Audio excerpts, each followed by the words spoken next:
இப்போ பரிகாரம் எப்படிப்பட்ட விஷயங்கள் இருந்தாலும் பரிகாரத்தில் சரி பண்ணலாம். சரி பண்ணலான்னா உங்கள் புத்தியை டைவர்ட் பண்ணிடும். பரிகாரம் என்ன பண்ணும்?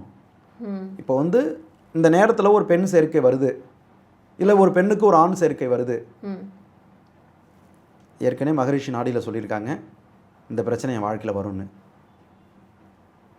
இது நம்மளுக்கு இந்த உறவு தேவையில்லை அப்படிங்கிறத அவங்க புத்தியை வந்து தடுமாற்றம். அவங்க புத்தியை வந்து யோசிக்க வச்சு அதுலேருந்து அவங்கள வந்து வெளியில் கொண்டு வந்துடும் அந்த பரிகாரம் பண்ணால். கண்டிப்பாக. ஓகே. ஆனால் எனக்கு அதே நேரத்தில் இந்த மாதிரியான ஒரு ஆட்களுடைய சேர்க்கையை நம்மளுக்கு கொடுக்காது.